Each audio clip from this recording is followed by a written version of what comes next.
आज मैं आप लोगों को एक महान पुरुष के बारे में बताने वाला हूँ जिनका नाम डॉक्टर भीमराव अंबेडकर है।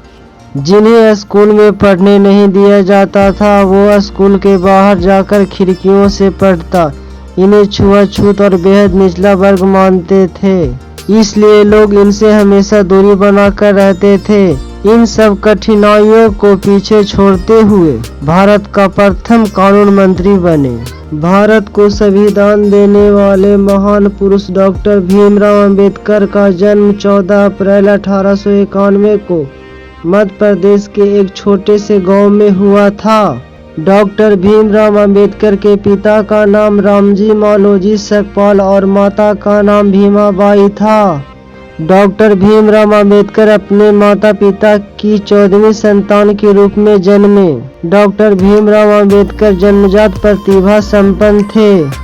भीमराव अंबेडकर का जन्म महार जाति में हुआ था, जिसे लोग अछूत और बेहद निचला वर्ग मानते थे।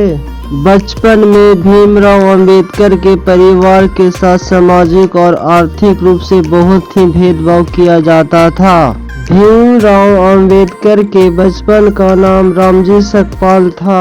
अंबेडकर के पूर्वज लंबे समय तक ब्रिटिश ईस्ट इंडिया कंपनी की सेना में कार्य करते थे और उनके पिता भारतीय सेना की एक मऊ छावनी के सेवा में थे। भीमराव के पिता हमेशा ही अपने बच्चों की शिक्षा पर जोर देते थे।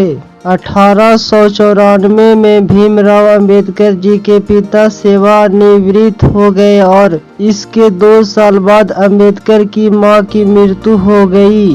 बच्चों की देखभाल उनकी चाची ने कठिन परिस्थितियों में रहते हुए की। अपने भाइयों और बहनों में केवल अंबेडकर ही स्कूल की परीक्षा में सफल हुए और इसके बाद बड़े स्कूल जाने में सफल हुए।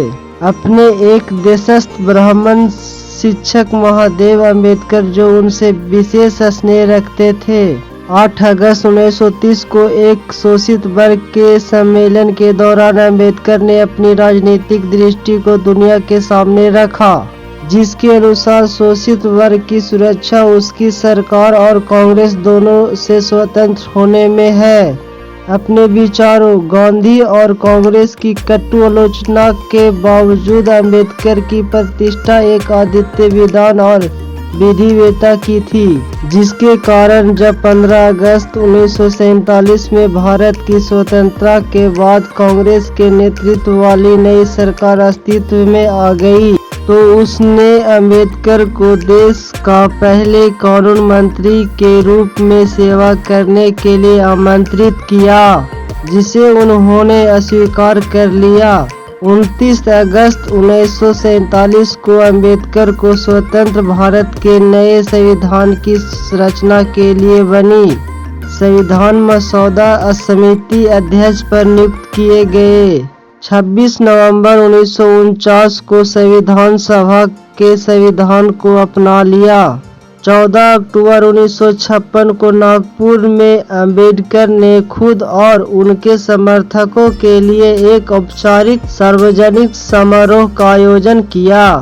अंबेडकर ने एक बौद्ध भिक्षु से पारंपरिक तरीके से 3 रत्न ग्रहण और पंचशील को अपनाते हुए बौद्ध धर्म ग्रहण किया। 1948 से अंबेडकर मधुमेह बीमारी से पीड़ित थे। जून से अक्टूबर 1954 तक वो बहुत बीमार रहे। इसी दौरान वो बेहद कमजोर हो गए, जिसके कारण 6 दिसंबर 1956 को अंबेडकर जी की मृत्यु हो गई।